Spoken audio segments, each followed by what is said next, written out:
Imagine waking up not to birdsong, not to silence, but to a roar.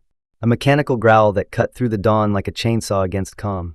Every single morning, same time, same sound, the guttural snarl of an ATV jolted me from whatever fragile dream I had managed to cling to. It wasn't just any ATV. No, this beast was bright pink, neon like a highlighter bleeding through the edges of my sanity. And straddling it was the neighborhood's self-appointed enforcer, Karen. Not a Karen. The Karen. Helmet on, sunglasses oversized, attitude weaponized. The kind of woman who didn't walk into a room so much as declare herself the room's owner. And now, apparently, the landowner of property that did not belong to her. The first time she tore through my yard, I thought maybe it was a mistake. People get lost. I tried to be reasonable. She zipped past my porch, leaving behind a trail of shredded grass and twin-tire ruts that dug deep into the soil like scars. She saw me. That was the part that stayed with me. She saw me. Made eye contact, nodded with that smug little chin lift that says I know exactly what I'm doing, and disappeared into the treeline. No apology. No confusion. Just that dismissive little wave, like I was an extra in a movie where she was the star. A fluke, I told myself. Surely a fluke. But then it happened again. And again. And again. It didn't matter if it was raining, if it was Sunday, if it was barely past sunrise. She had made it a ritual. I began to wait for it. Not out of choice, but because there was no avoiding it. You can't ignore a motorized beast barreling past your kitchen window while you're pouring your first coffee. I started timing her, 6:43 a.m. Sharp. Like clockwork. My mornings were now scheduled by the queen of HOA herself. So one morning, coffee still steaming in my hand, I stepped out onto the porch and raised my arm to flag her down. She didn't slow. She didn't even flinch. Just revved her engine and barreled past me, her eyes locked forward like I was roadkill on the shoulder. I shouted after her, something tame, like "Why are you on my land?" And she finally glanced over her shoulder, a condescending sneer curling her lips. "This is an HOA-maintained trail," she shouted over the engine. "I have every right to be here." I blinked. "What? I'm not even in the HOA." I called back. Her hand flapped in the air, like she was swatting a fly. "Doesn't matter. All trails in this neighborhood fall under HOA jurisdiction." And just like that, she was gone. Her voice lost to the wind, and her wheels carving new wounds into my lawn. I stood there, mug in hand, jaw slack, mind scrambling to process the audacity. That was the moment it hit me. She wasn't confused. She wasn't mistaken. She was entitled. Entitled enough to believe she could rewrite the boundaries of property lines just because she said so. I installed signs. She ignored them. I tried putting up a makeshift fence with orange cones and plastic chain from the hardware store. She drove right through them. I started recording her with my phone, hoping the sheer existence of evidence might make her think twice.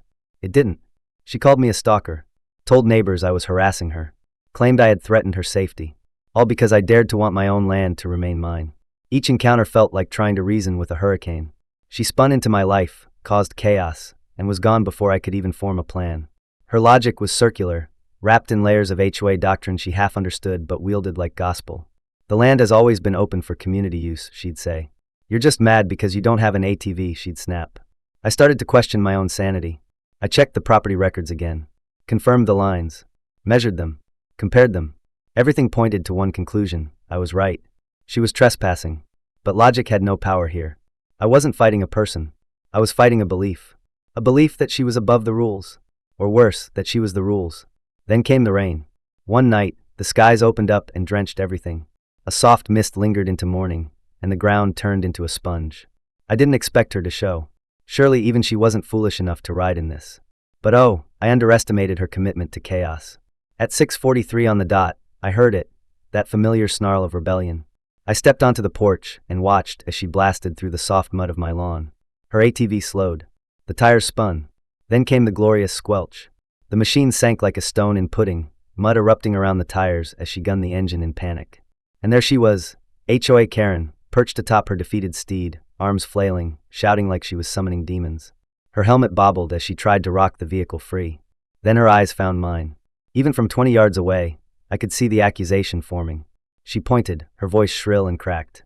"This is your fault." I raised a brow. "Excuse me? You should have put up a sign," she barked. "I did. You tore them down." Her face flushed crimson. She stomped her foot like a child denied candy and shrieked, "Help me push it out." When I didn't move, her hand went to her phone.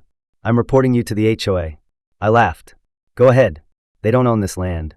She made a dramatic show of pretending to dial someone, likely no one, and stormed off, leaving her pink ATV stranded in the center of my yard like some kind of grotesque lawn ornament. I considered calling a tow truck. But no, let her deal with it. That would be justice. Hours later, she returned with her husband, a man whose posture spoke volumes. He was slumped, drained, eyes hollow. The kind of man who had seen too many battles and won none. Wordlessly, he helped her pull the ATV from the mud while she shouted at the air about disrespectful neighbors and this community going to hell. I didn't say a word. I didn't have to. She saw me watching from the porch, and her glare could have curdled milk. But there was something new in her eyes now, something fraying. Fear?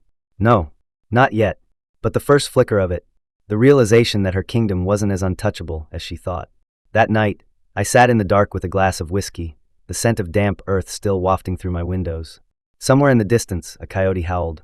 Somewhere closer, the echo of a woman who couldn't stand not being obeyed. I thought of Chad, the HOA board member who told me, if you want her gone, you have to play her game. And for the first time, I understood what he meant. Karen didn't respond to logic. She responded to power. And if she was going to keep playing queen, then I was going to learn how to become her mirror. What happens when you hold a mirror up to someone who's lived their whole life avoiding reflections? You find out what they're really afraid of. And trust me, Karen was about to be afraid. The morning after the mud incident, the air felt different. Not calmer. Karen's chaos had never been just about noise. It was the quiet hum of something shifting. The kind of stillness before a storm learns your name. I walked the perimeter of my yard at sunrise, inspecting the deep scars her ATV left behind, each rut now hardened by the drying mud into jagged lines, like reminders that even peace has tired tracks. The pink beast was gone, likely dragged away by her defeated husband in the dead of night. But the damage was permanent. Not to the soil, to the balance. Because something in Karen had changed when that machine sank into my land. It wasn't the loss of control that rattled her, it was being seen losing it. And I had watched her from my porch, arms crossed, unmoved. That fact alone made me dangerous in her world. And danger, in HOA politics, was never left unchecked. I knew what was coming long before it arrived. It wasn't an ATV this time. It was paperwork. A neatly folded note on my mailbox the next morning, typed in the faux official Times New Roman that screamed passive-aggressive intent. It wasn't even signed, just labeled from the HOA. The language was vague, as expected. Concerns have been raised about unauthorized structures and landscaping inconsistent with community standards. I didn't need a signature to know who filed the complaint. Karen had traded horsepower for loopholes. She wasn't going to charge through my lawn anymore. She was going to try and bury me in clauses. That same afternoon, I visited the HOA office again. The same small building with the smell of old carpet and desperation. Chad was there, sipping coffee from a mug that read Board Life. He raised an eyebrow when he saw me. "Let me guess," he said. "You've been noncompliant too now." I handed him the letter. He glanced at it, then exhaled through his nose. "She's escalating." "I noticed," I said flatly. Another member, Linda, peeked over Chad's shoulder and groaned. "She's been filing complaints like lottery tickets, eventually hoping one will win." "So what happens now?" I asked. Chad hesitated. "Technically nothing. We can't enforce anything outside the HOA boundary. But she's pressuring the board to vote on expanded jurisdiction." Which is insane, but he didn't finish the sentence. He didn't have to. The look said everything. Karen wasn't just annoying. She was persistent. And persistent people don't wait for rules. They create momentum until someone stops them. I went home with a plan. Not revenge. Not yet. This was reconnaissance. If she wanted to weaponize the HOA rulebook, I was going to read it cover to cover. Every clause, subclause, footnote, and vague generality about aesthetic uniformity. And that's when I saw it. Section 4, Paragraph 3. All motorized vehicles must be registered with the HOA, must be stored out of street view, and must not be operated on community land without permission. Her ATV checked exactly 0 of those boxes. And then there was Section 9. No structure, permanent or temporary, shall extend beyond the designated property line. Karen's shed? At least 2 feet into what the city considered communal buffer space. Her lawn decor? Specifically prohibited under the guidelines for neighborhood aesthetic cohesion. I wasn't dealing with a tyrant. I was dealing with a hypocrite wrapped in pink plastic and HOA delusions. But I didn't file the complaint right away. I waited. I watched. Because you don't hunt a Karen by shouting her name. You wait until she yells at herself into an empty room with the evidence already in your pocket. And right on schedule, she returned. Not on her ATV, no. That privilege had been quietly revoked, thanks to an anonymous report I may or may not have submitted through the HOA's digital complaint portal, attaching photos, timestamps, and a copy of the ATV regulations highlighted in neon. No, this time she marched. On foot, holding a freshly painted wooden sign. She stopped at the edge of my yard, glared at me through her sunglasses, and began hammering the sign into the dirt like she was declaring war. No trespassing, it read. Private HOA highway. I stepped off my porch slowly, spatula in hand. I'd been grilling, and read it aloud, just to make sure my eyes weren't lying. Private HOA highway, I repeated. She crossed her arms triumphantly. The board approved it, she lied. Funny, I replied, because I am in touch with the board, and they actually just fined you for that ATV. Her nostrils flared. This is harassment. No, I said, this is irony. She ripped the sign back out of the ground with enough force to nearly fall backward and stormed off without another word. But Karen never walks away for long. She retreats to regroup. That's her rhythm. I started preparing for her counterattack before she even had time to file it. And this one, when it came, didn't arrive via HOA. It came through the city. A zoning complaint, alleging that my property extended illegally onto land maintained by the HOA. The inspector showed up 3 days later, clipboard in hand, polite but weary. We've received several reports about boundary issues in this area, he said. Any chance you've expanded beyond your deed? No chance at all, I replied, already holding out my paperwork. He reviewed it, nodded, checked a few coordinates on his tablet. Looks like you're fine. But, he paused. Funny thing. That property over there, he pointed, Karen's, has some questionable structures. Shed and fence. I offered. He smiled tightly. Exactly. We'll need to investigate further. Be my guest, I said, trying hard not to smile. The next week was a masterpiece in HOA drama. Karen, caught red-handed violating multiple city ordinances, attempted to challenge the citation by writing a letter to the mayor, which somehow ended up being posted on the community forum, full of capital letters, misuse of legal jargon, and at least 4 incorrect spellings of the word jurisdiction. The fines stacked up. The embarrassment became public, but what was truly devastating for her wasn't the money. It was the silence. The HOA board stopped replying. Neighbors stopped listening. Even her husband, once her quiet accomplice, was now seen quietly tending the lawn alone. The empire was crumbling, not because someone attacked it, but because it was built on sand and surrounded by mirrors. But Karen wasn't finished. Oh no. Her final play came at the monthly HOA meeting. She arrived early, wearing a white pantsuit and carrying a folder thick enough to be mistaken for a manifesto. She waited until the open forum, then stood and began what could only be described as a monologue masquerading as a proposal. This neighborhood, she declared, is under siege by those who do not respect order. I personally have been harassed, followed, and targeted, and I believe it's time we take action. She slammed her folder onto the table. I hereby submit a petition to remove problem homeowners who threaten the peace and unity of our community. There was silence. People glanced at each other. Chad leaned forward. Remove, he asked. As in evict. Encouraged to relocate, Karen clarified, tone saccharine. Through strategic legal pressure. And how many signatures do you have? Linda asked, barely masking her skepticism. Karen flipped the folder open. We're still gathering support, she said. As of this morning, we have 2. She paused. Including mine. Chad closed his eyes slowly, like a man praying for patience. Karen, he said gently, you cannot force people to sell their homes because you don't like them. She turned toward me, her voice trembling with manufactured outrage.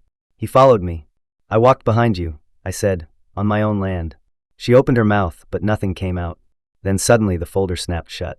She mumbled something about constitutional violations and stormed out. That night, a new sign appeared in her yard, for sale. The neighborhood didn't cheer. Not openly. But the next HOA newsletter featured a full-color photo of the community garden with the caption, "A fresh start for all." Chad emailed me personally. You didn't just survive Karen, he wrote. You out-Karened her. But I didn't feel victorious. Not yet. Because as the moving trucks pulled into her driveway weeks later, and as her pink lawn flamingos were quietly packed into cardboard, I couldn't shake the feeling that the war wasn't over. Because HOA drama doesn't end with the villain moving out. It ends when the next one moves in. The morning Karen's for sale sign vanished from her front yard, replaced by a fresh-cut lawn and a generic white mailbox. I didn't feel relief. I felt unease. For weeks, I had trained myself to brace for the sound of revving engines, unsolicited accusations, and thinly veiled threats hidden behind HOA jargon. And then, like a poorly written villain exit, she was gone. No dramatic farewell, no flamingo funeral. Just an empty driveway and an eerie calm that didn't feel like peace. It felt like a pause, a reset, like the final exhale before the next inhale comes back sharper. It was quiet, too quiet. I told myself it was over. Karen was gone. The HOA had returned to its mostly harmless chaos of paint shade disputes and mailbox height complaints. My grass had begun to grow back. No more tire ruts, no more pink plastic rotting in my field of vision.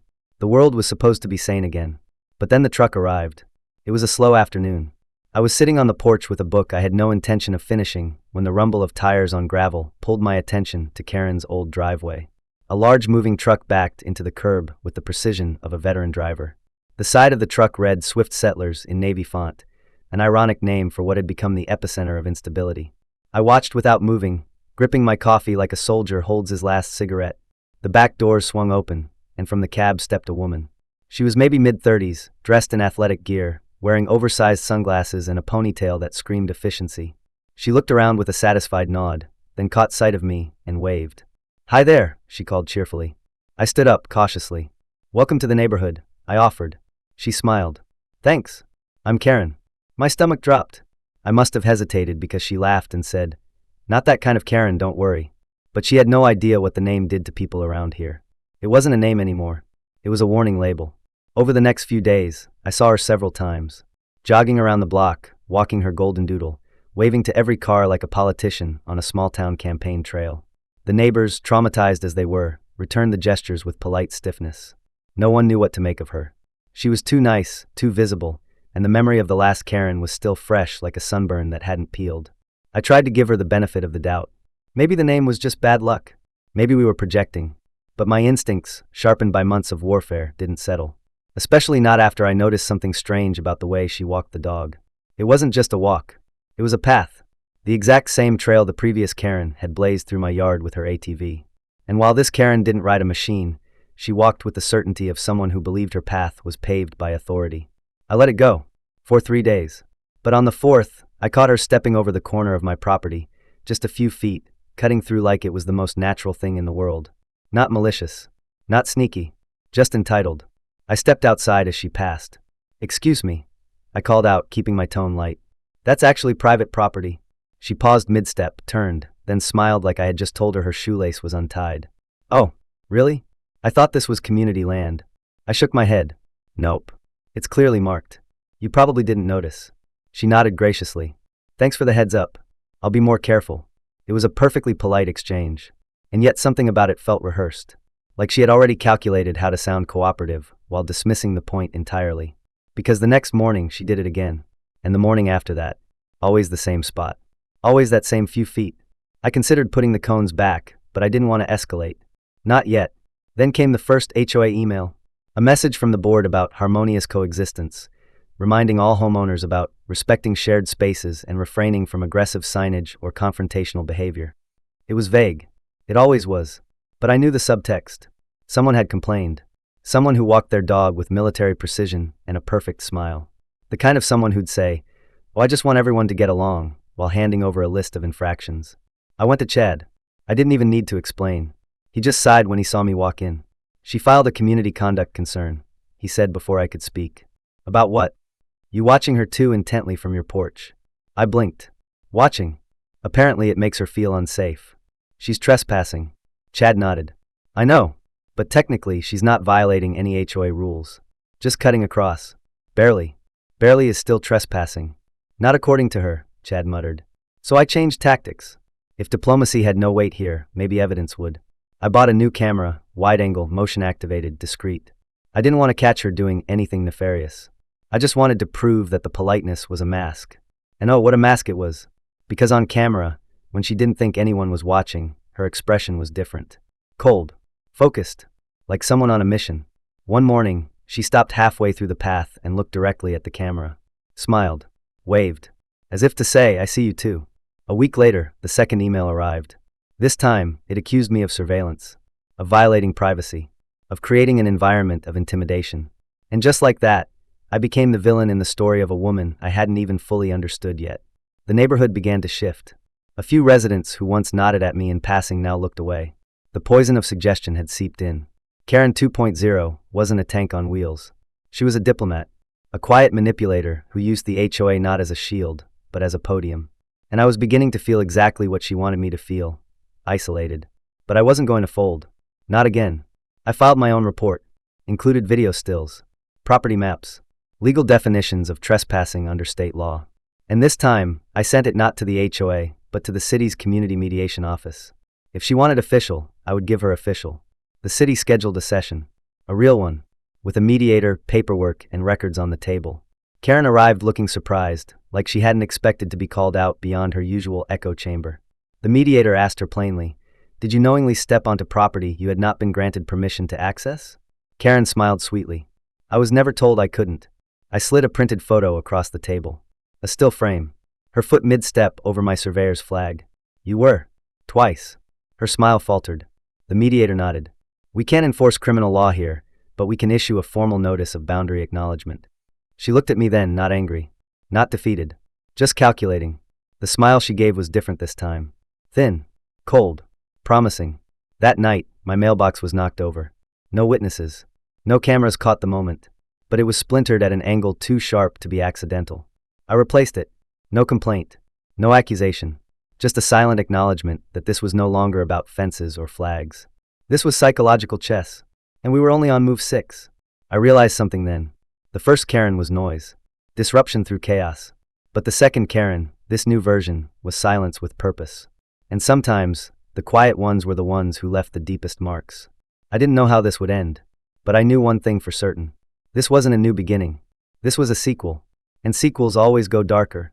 The summer heat arrived like a slow-burning war, heavy and unrelenting, turning every surface into a reflection of something hostile. I began waking up earlier, not out of discipline but as a defense mechanism, beating the sun to reclaim a sliver of the day before it baked everything into inertia. But the heat wasn't the only thing pressing against the walls of my peace. Karen 2.0, perfect smile, pristine ponytail, golden doodle leash in hand, had begun what could only be described as a campaign. It started with the dog walking path, which she now turned into her personal meet and greet tour, stopping to wave, chat, and casually mention how she was concerned about the aggressive energy radiating from a certain property on the block. I didn't need a mirror to know whose property she meant. She had mastered the art of implication. No accusations, just suggestions spoken loud enough to be heard, soft enough to be denied. But suggestion spreads faster than truth. And soon, subtle changes started appearing in my surroundings. One neighbor who used to wave stopped making eye contact. A couple that once invited me to their backyard cookouts began closing the gate a little quicker when I passed. Even the HOA newsletter featured an article about the importance of community decorum and how unchecked behavior, even if technically lawful, can erode neighborhood harmony. They didn't name me. They didn't have to. I kept my recordings, of course. Every instance she stepped on my property. Every time she stopped to let her dog relieve itself too close to my hedges. Every passive-aggressive exchange with other residents where my name would surface like a dirty word. But this wasn't a fight for truth anymore. It was a fight for narrative.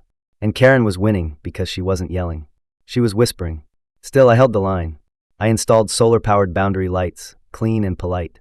I placed a small sign, handwritten, non-threatening, asking pedestrians to respect private land. And yet 2 mornings later, the sign was gone. No wind. No storm. Just removed. As if the land itself was trying to forget it belonged to someone. So I went to the HOA. Again. Not as a plea, but as a witness. I brought printed documentation, time-stamped video stills, and a clear property survey. Chad met me in the conference room, visibly more exhausted than the last time.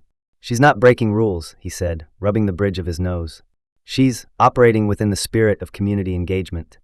"Community engagement doesn't involve trespassing," I shot back. He nodded. "I know, but she's clever. She volunteers. She hosts garden club events. She attends every board meeting. She's woven herself into the fabric. So have parasites," I muttered. He smirked, but it didn't last. "We can't move against her without something explicit. You'd have to catch her doing something direct. Unfiltered. A moment we can't reframe." That moment came a week later. It was a Wednesday. Hot. Too hot for even the cicadas to sing. I was in my backyard pruning hedges when I heard voices near the fence line. Not angry. Not loud. Just off. I walked toward the side yard, slow and quiet, and saw Karen crouched by my boundary marker, speaking softly into her phone. She was describing the dimensions of something. Measurements. Angles. Using her finger to trace invisible lines on the dirt. And next to her was a man in khaki cargo shorts and a tucked-in polo shirt, clipboard in hand, nodding along. I stepped forward. "Can I help you?" Karen stood quickly, plastering on that smile like it was laminated. "Oh, didn't see you there. This is Jack. He's with the Neighborhood Beautification Task Force." Jack raised a hand in greeting. "We're just surveying green space integration potential." "On my property?" I asked. Karen laughed lightly, too lightly. "Well, it borders communal space, and there's been some interest in installing a community bench. We thought this corner might be perfect." I stared at her. "Without asking?" Jack shifted uncomfortably. It's just an idea right now. It's trespassing right now, I said. Karen stepped forward. There's no need to get hostile. This is for the neighborhood. Then use neighborhood land, I replied. Her smile cracked, just slightly. You don't have to be difficult. And you don't have to be here, I said. Jack mumbled something about rescheduling and retreated with the urgency of a man who suddenly remembered an appointment he didn't have. Karen lingered. Her eyes narrowed just enough to betray the irritation beneath the surface. This isn't over, she said quietly. You're right, I replied. It's escalating. The next day, I filed a formal cease and desist through a property rights attorney. It was symbolic, mostly. It wouldn't hold legal weight without escalation, but it created a paper trail, a boundary. And boundaries in HOA land are sacred until someone decides they're inconvenient. That weekend, I noticed a new thread on the neighborhood forum. Posted anonymously, of course. It was titled When Neighbors Become Obstacles. It detailed a story, heavily fictionalized, about a homeowner who refused to participate in community improvements, who was uncooperative, bitter, and possibly paranoid. The comments section lit up. Some defended, some speculated, but most agreed with the sentiment. One person shouldn't block the will of many. I replied, just once. The will of many doesn't override private property law. My comment was deleted within 10 minutes. Reason had no place here anymore. Only alignment. And then finally, the moment Chad warned me about. The mask slipped. It happened during the HOA's quarterly open meeting. The topic was neighborhood improvements. Benches. Flower beds. Pathway expansions.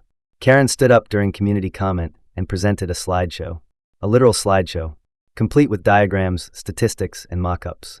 All of them featured shared spaces conveniently positioned on corners of properties that had no HOA jurisdiction, including mine.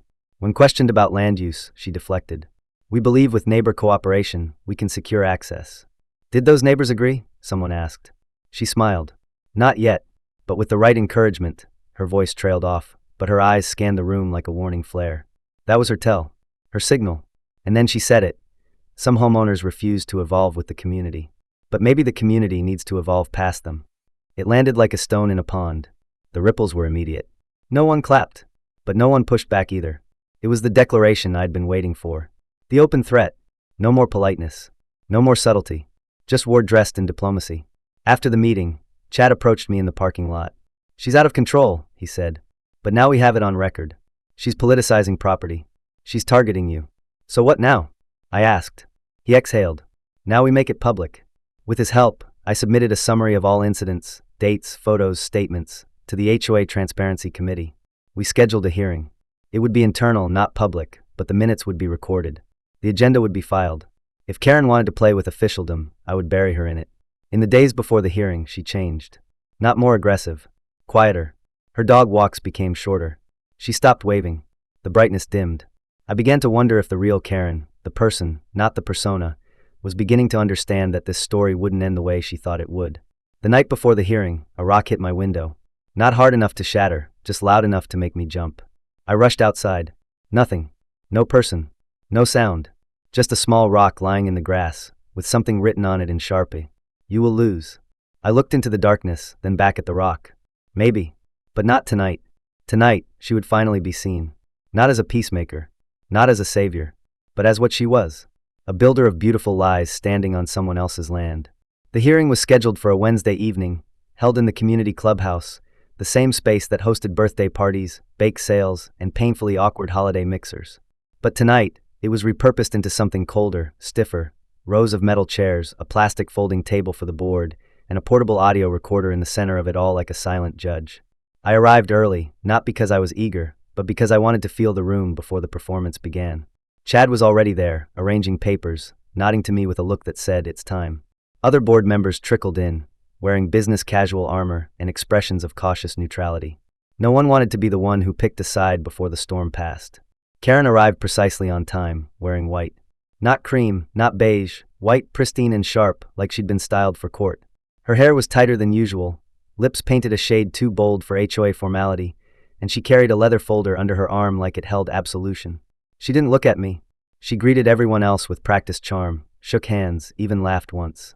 It wasn't until she sat directly across from me that she acknowledged my existence, with a smile that didn't reach her eyes and a nod so small it was practically a twitch. The session began with formalities. Chad opened by summarizing the purpose, a review of multiple complaints filed over the past several months, all involving Karen and her interactions with various homeowners, primarily myself. Then came the evidence. My submission was methodical. Dates, times, photos, footage, maps, surveyor notes, a timeline of encroachments, false claims, and manipulative messaging in community channels. I didn't editorialize. I didn't need to. The facts spoke like thunder in a quiet room. When I was finished, the board turned to Karen. She stood slowly, unfolded her folder, and began. Her tone was measured, soft, almost apologetic.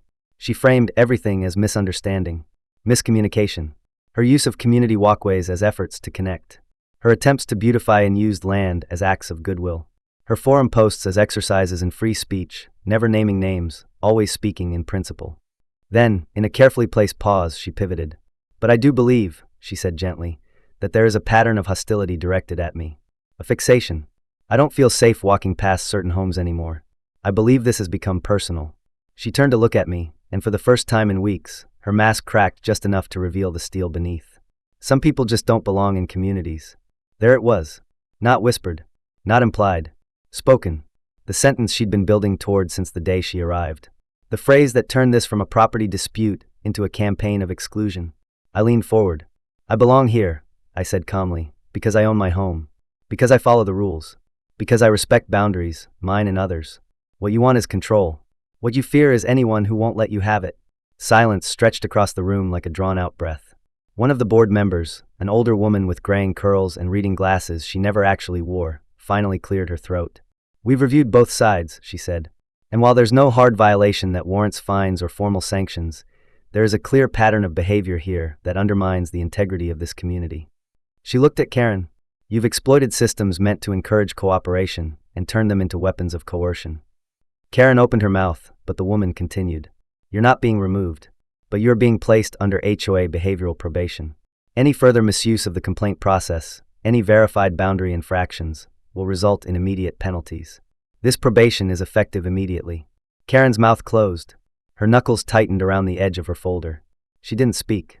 She nodded once, stiffly, then sat down as if gravity had doubled in her chair. After the meeting, people began leaving quickly, eager to distance themselves from the emotional residue.